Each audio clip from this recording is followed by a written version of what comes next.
Hi,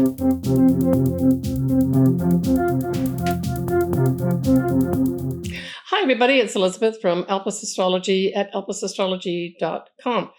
Welcome to all my current subscribers and new viewers. So today I am going to discuss the July 2025 astrology with you.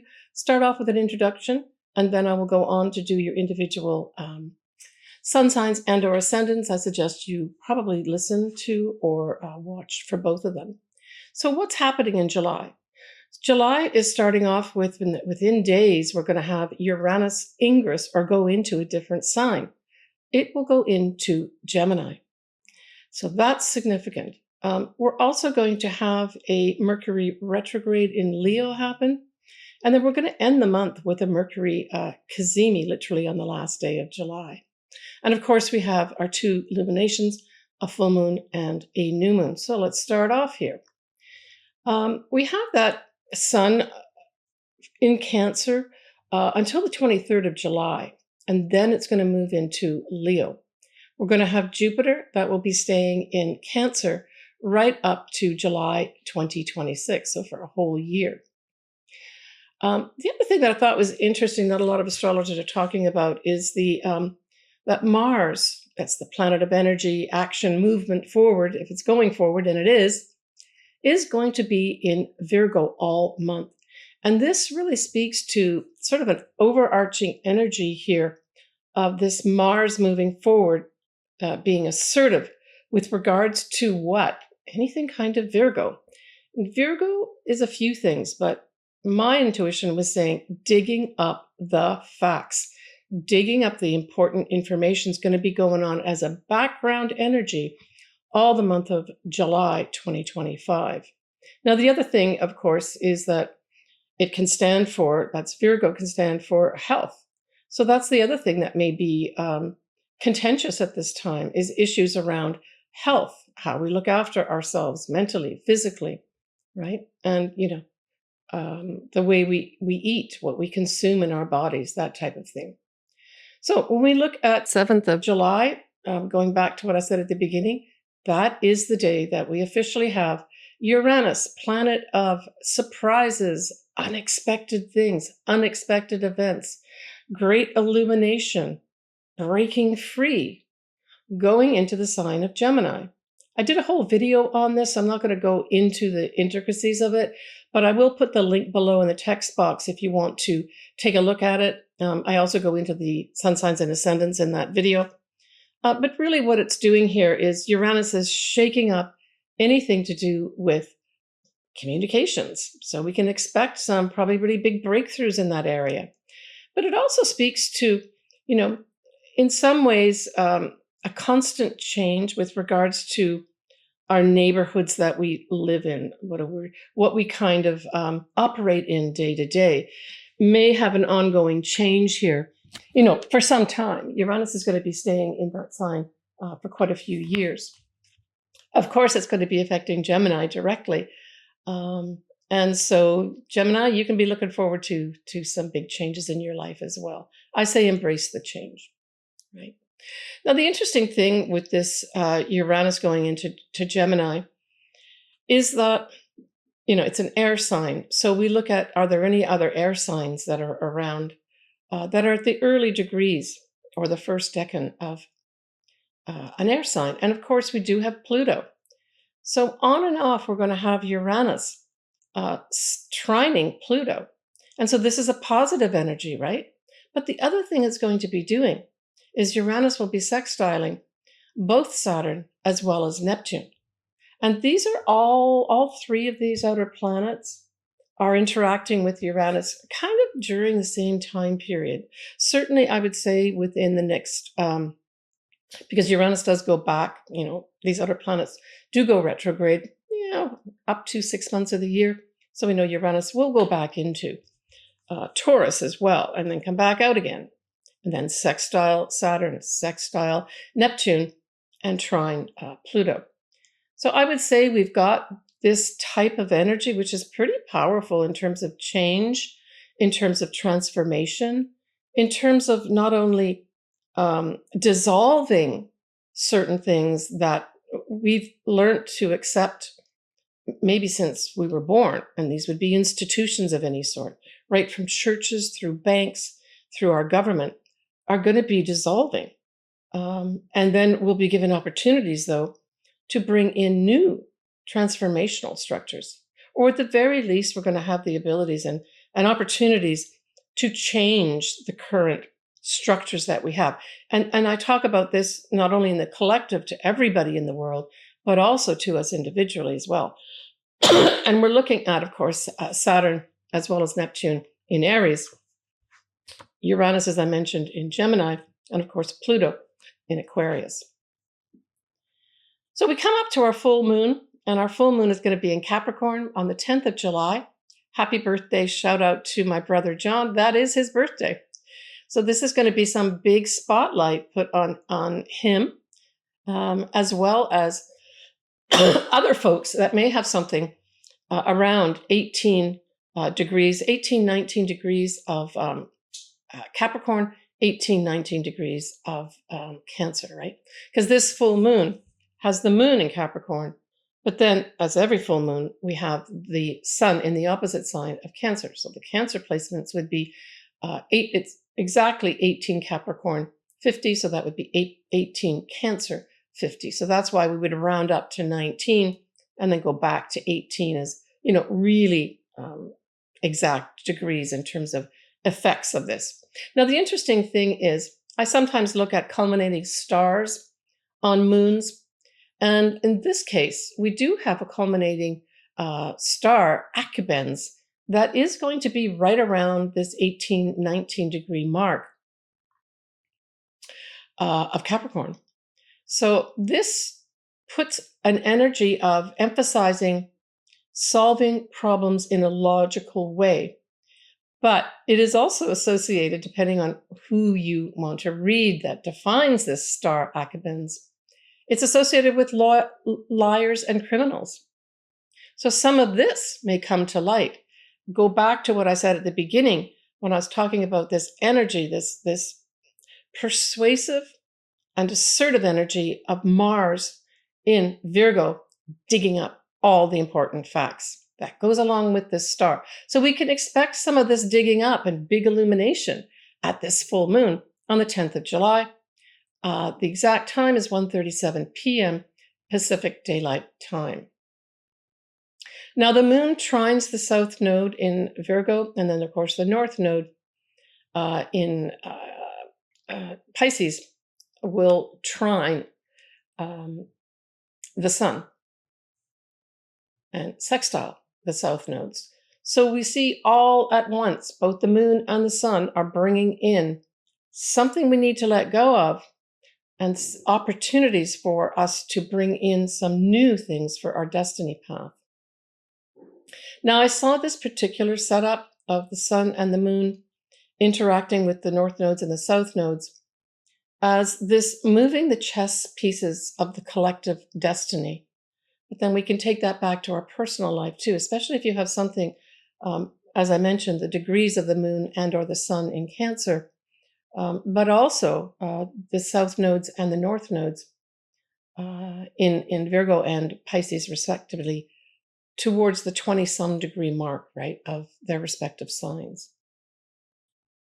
Now, we also have, as I mentioned, this whole Saturn Neptune in Aries, and of course, they widely sextile Pluto retrograde in Aquarius.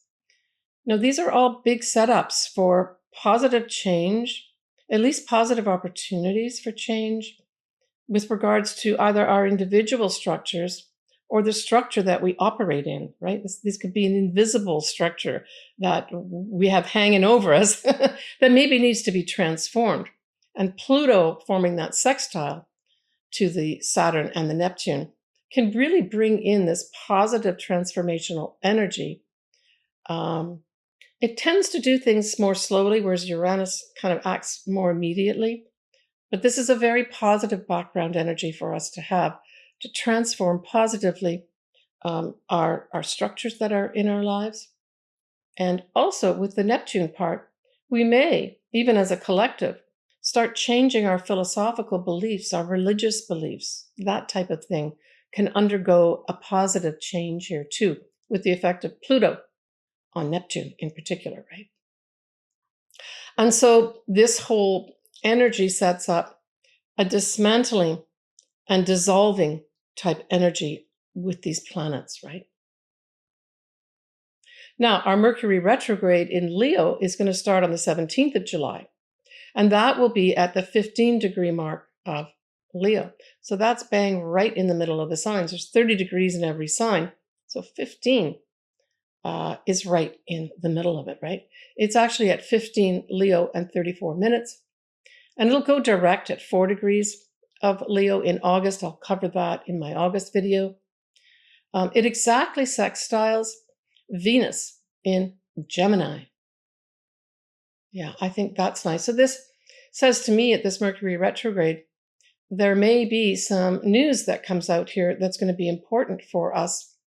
Now, it can be something like the royal family, for instance, and that could be any royal family. Typically, we always think of the British royal family, but they may have some discussions going on that are initiated around the 17th of July, and in August, they may make some announcements, that kind of in a superficial way.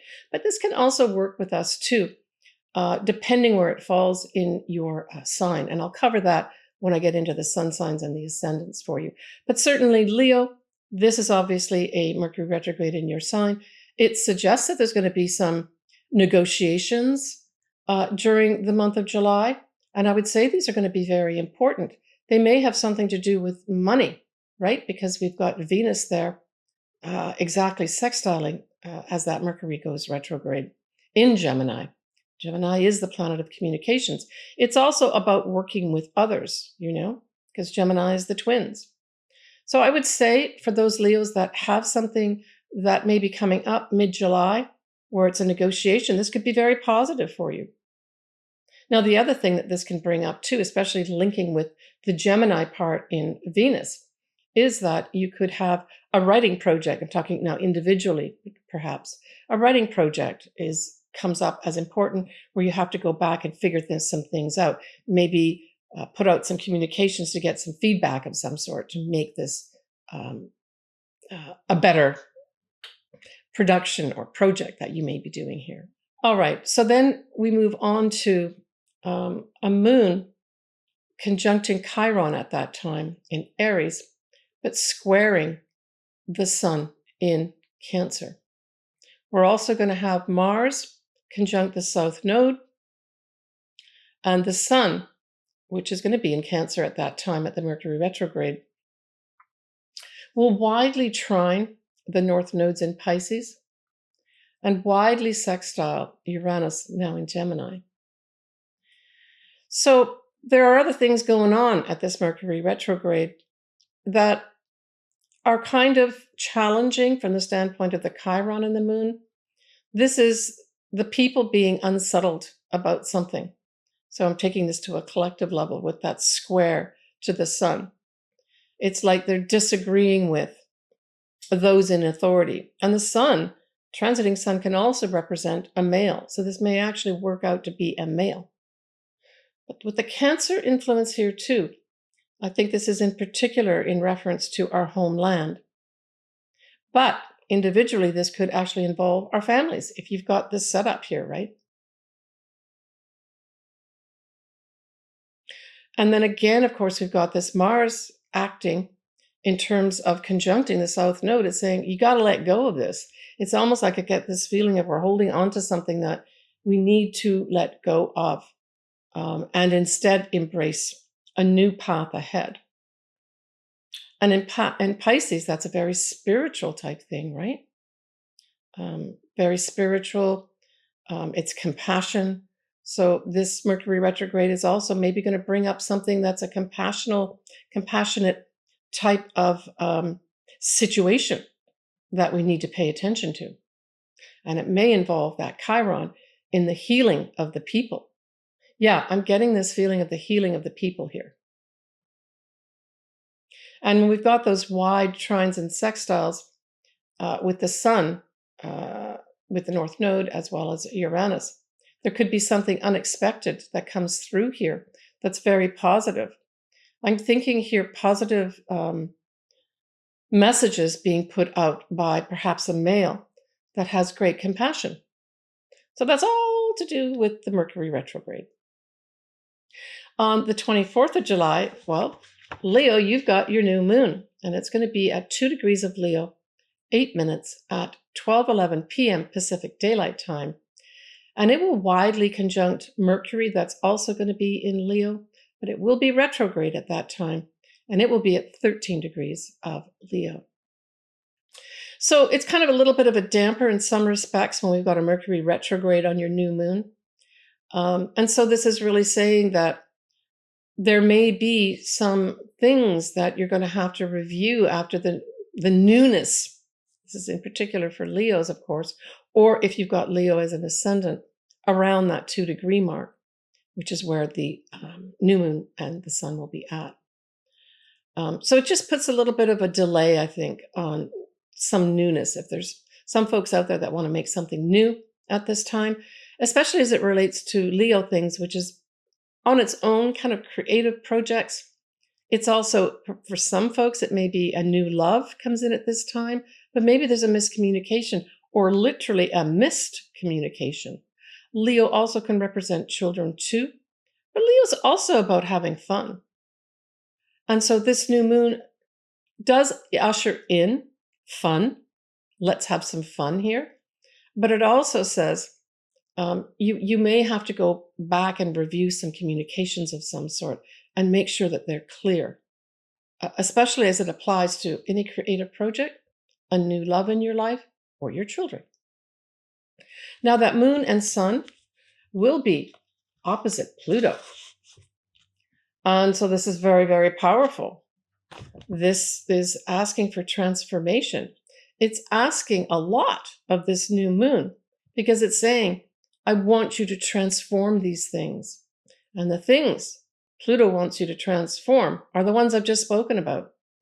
Transformation of a love situation, transformation of children, transformation of a creative project, transformation of having fun. You know, a lot of us, especially in the USA, just work and work and work.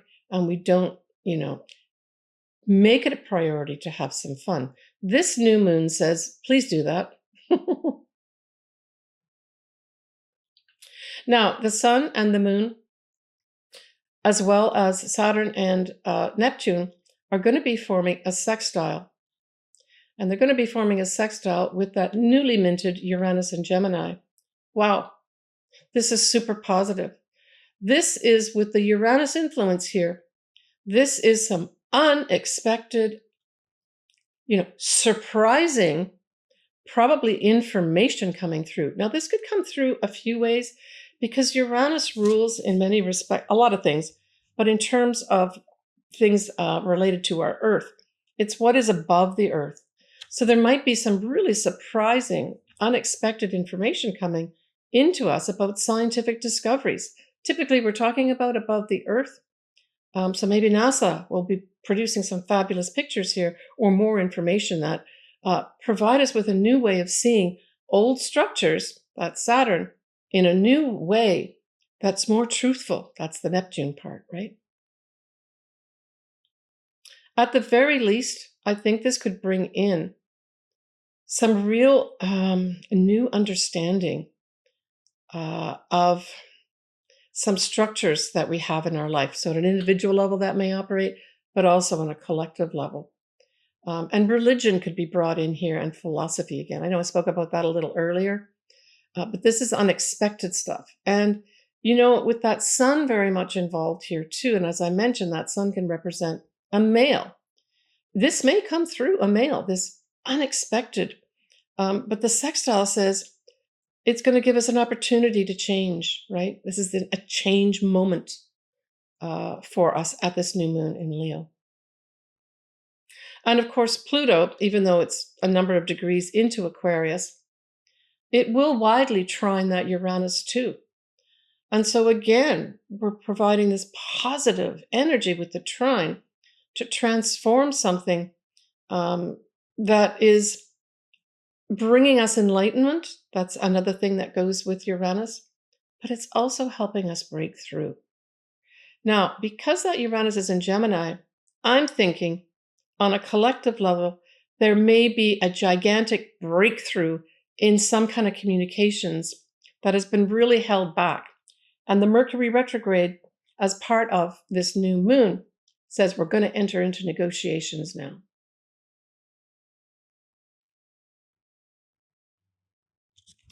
I want to cover a little bit I don't often cover generational transits, but having seen this new moon at 2 Leo, it reminded me that there are people who were born with Pluto at 2 Leo.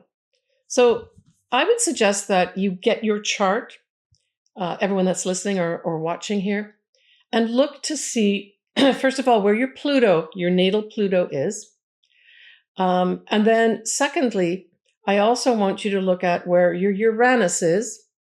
And then thirdly, where your Saturn is. So these are all natal placements, because that's what I'm going to be speaking about next, is the effect of those natal planets being activated here by this new moon in Leo from a generational standpoint. So I'll start off first with those that were born with Pluto around 2 degrees of Leo. That's going to be, and these are approximate, you can put in your own comments here if you like. It's going to be based on your own natal chart. But generally speaking, people that were born with Pluto at 2 degrees of Leo were born in August 1940, February to June 1941. So what's interesting is it's a combo here, right? We have that new moon that I just spoke about. That will be conjuncting your Pluto, right? But we also know that we have Pluto in the universe across from that new moon, which is going to be Aquarius. So we also know that transiting Pluto will be opposite to your natal Pluto. And then that new moon will be activating this. So it's important for you to take a look at, I would say, where your, for this group of people, see where what house your Pluto, your natal Pluto at around 2 degrees of Leo, what house it's in, because there's going to be a big activation in that area of your life. And also the opposite sign as well. Well, we know the opposite sign, but the opposite house, right? That's what you want to look at. And then if you've got any conjunctions around this, I could go into trines and oppositions and all that, but I'm going to just keep it real simple and say if you've got something, say, conjunct your Pluto, that's at 2 degrees of Leo natally, then that's going to also be adding in another element here. I mean, you can always reach out to me and we can maybe set up some kind of session where we can look at your chart for you. I do have all my services below if you would like to do that. All right, so that's one group of people. That's a generation of people here we're talking about. Now, we've got those folks that have Uranus. That's at around 2 degrees of Leo. Okay? So those folks were born October to December 1955, the latter half of July 56, and April 57, right? Now, there are going to be dates on either sides of those two. As I said, look up your natal chart. So that's interesting. So now we're talking about Uranus, planet of change. And unexpected events being activated here in those folks that I've just spoken about by the new moon conjuncting it, but also having Pluto opposite. So again, go back to where these two different things are in your chart. Namely, we want to know where your Uranus is, what house it's in, right? Because that's going to be activated with regards to some new movement forward in a big way. Now, I'm thinking also, especially with those that have, their Uranus at 2 degrees of Leo, there may be some of those folks, these are the baby boomers, getting into the latter half of the baby boomer folks. And these people may be rising up here and demanding freedom, Uranus, right? And Uranus can also speak to freedom for the people, So there may be a lot of that group of people that were born during that time, literally rising up at this new moon in Leo that will be conjuncting that.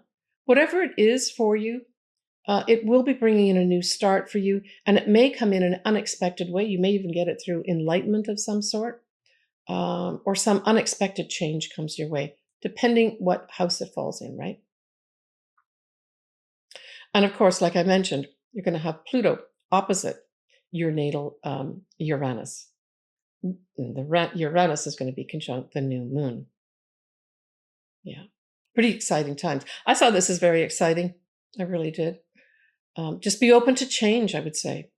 Now, the other group I wanted to talk about was those folks that have Saturn in their natal chart at 2 degrees of Leo.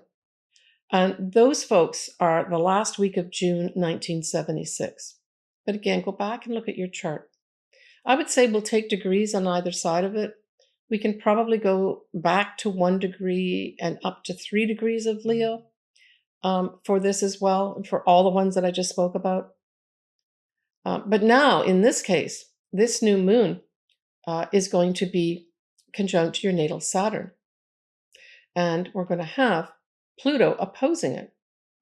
So this really says there's going to be some new start with regards to these structures that you have in your life. Now, for some folks, you could have an unexpected elevation where you are seen as an expert now. You achieve some status of some sort, right? Because certainly Saturn can represent rewards and awards for hard work. So there's going to be some folks that were born in 1976 that have this aspect that may actually become an expert of some sort. And maybe we'll even hear about them in the news, some announcement of some sort here. All right, so we end on the 31st of July with that whole Mercury conjunct the Sun, which is a Cazimi. It is at 9 degrees of Leo exactly.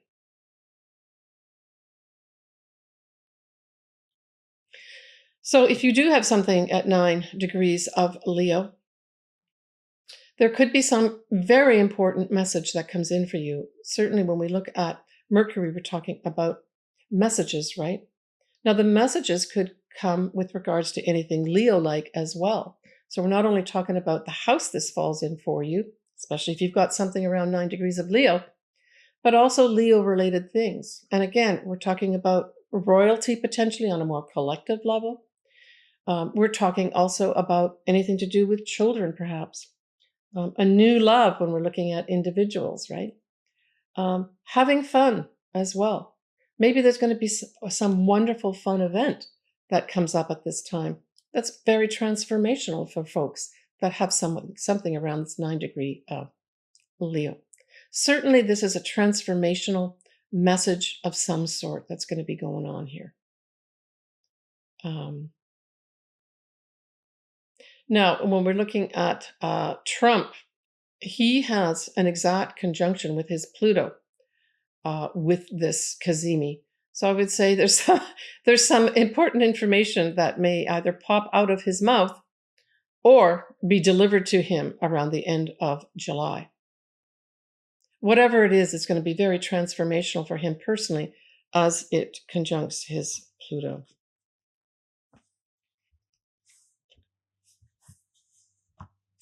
I looked up the actual Sabian symbol for this Cazimi, and it talks about a glass blower shaping beautiful vases. And so this refers to deeply felt emotions. And certainly from a standpoint of Leo, Leo loves deeply, right? It's a very loyal sign. And so this also gives it a feeling of that too at this Cazimi, that there may be some folks here that have some very deeply felt emotions. Hopefully those are positive, and are surrounded by love, maybe new love for some folks. Now, when we look at the August peak, we have Mercury going direct at 4 Leo. We've got a full moon in Aquarius, a new moon at 0 degrees of Virgo. Venus is going to spend almost all of August in Cancer. And the Sun and Mercury will be in Leo. Yeah. I also wanted to mention, I know we've got this whole Jupiter in Cancer. I've done a video on that too, put the link below. But I did want to point out something too for August. When we get Jupiter getting to about 13, 14 degrees of Cancer, it conjuncts a very important royal star called Sirius. And so that is going to happen the second week of August, 13 to 14 degrees of Cancer. So I'm just thinking, and it's a very beneficial, benevolent type of energy. So I just wanted to give you the heads up that the second week of August could be very good for some folks if they do need to have some benevolent energy coming in for them. I'll talk about all that obviously in my August video, but again, and I like to give you a heads up. Okay, I'm going to have a couple of events coming up this year as well. I will go back into my text box when the exact events are announced, and I have a link for you. Both these events will be in San Diego, and they will be at the San Diego Astrological Society meeting and place. This usually happens, there's a volunteer event called the Astrological Bazaar. It's a volunteer event that a number of astrologers and metaphysical type folks volunteer their time. You as the public get to come and pay a small fee and basically get to see a lot of people. I will be doing astrology as well as tarot. But if you want to come and just meet up with me, we can maybe do that. That would be a lot of fun. I'll be taking pictures of everybody that does and put them on my my video as quickly as possible. I had this happen last year. I had so much fun with many of my viewers coming to see me. There's another time you can come and see me too. That's going to be September. Typically, this is going to be the first week, the first Friday in September. And I'm going to be talking about decans. I'm going to be bringing in decans next when I speak to the astrology for the individual sun signs and ascendants. But that's the talk I'm going to be giving. Like I said, it's usually the first Friday in September. It'll be a talk there at the San Diego Astrological Society. It'll be live. I will be filming it as I did last year and put it up as a live event for folks to look at afterwards. It's usually a 2-hour or so type event. So I'm looking forward to that. Please come out if you want to. As I said, I will keep things updated as I can and put out announcements as I have them with links for you to go to. All right, let's move on to take a look at your sun signs and or ascendants. I suggest you look at both. Start off with your ascendant. That will give you the area of your life.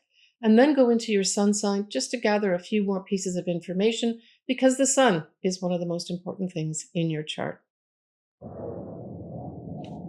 So Virgo, well, that full moon that's in Capricorn favorably trines your sign. And it involves your 5th house. So this is potentially, for some folks, the 5th house can represent new love or true love. So for some Virgos, this may see the end of maybe the initial stages of a relationship and you go to the next stage. That's what the full moon illuminates here. Now it's Capricorn influenced. And so Capricorn, certainly, the planet that rules Capricorn is Saturn, tends to talk about structure. But it could be that you change up, this positive change up of some kind of structure in your life that needs to change. Now, the structure may have something to do with creative projects. Something may change there for you. Or the 5th house can represent children too. And so there may be, I'm thinking this a couple ways. For those folks that say do want to have a child, this could bring in an opportunity for that to happen. Now it's a full moon, so typically we would talk about, the birth of a child. So there may be some Virgos that have that happen for them. But the other intuitive thing I got was for those Virgos that really want a child, can't have one naturally, and they're connecting with experts in the field. That's very Capricorn-like, right? And consulting with experts in the field that, wrap something up for them and give them something, say, okay, we figured this out. Either an adoption, maybe working with someone to be a surrogate, all that type of thing could be wrapped up because this is a trine, right? with regards to, say, having a child. Very, very positive in that way. Now, the other thing is some Virgos are just going to wrap up a creative project that you've maybe been working very hard on. And you see the end of it here with the trine. Now, we look at that new moon in Leo. That falls in your 12th house. And so the new moon is going to be illuminating something in the background. So this is perhaps for some working in the background, maybe some institutions, governments,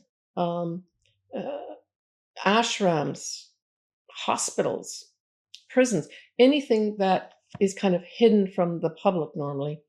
You may have some new start. And the new start may be something to do with a creative project. But for some lucky Leos, it's going to be a chance to work behind the scenes, really bringing in your creative energy and allowing you to express your authentic self. Leo is very much about expressing your authentic self.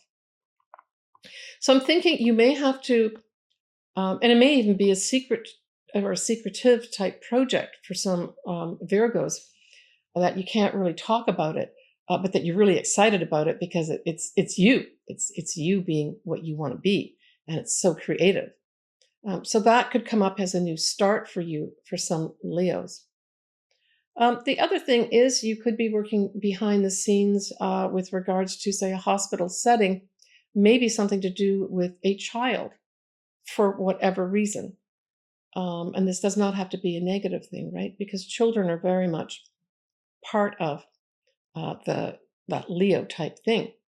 But there may be other Leos that, bump into a new love, but they have to keep it kind of behind the scenes or not bring it out into the open yet. Or maybe this new love is in one of these behind the scenes places that I mentioned: hospitals, ashrams, government offices, prisons, all that type of thing. And you've got to keep it. It's a new start for you in love, but you can't come out into the open. And the overriding energy I got was hiding your light under a bushel. And that's going to mean something to some Virgos. I'm getting that as a big intuitive hit here. Yeah. All right. Take care, Virgo. All right, folks. So that's the end of my take on July 2025.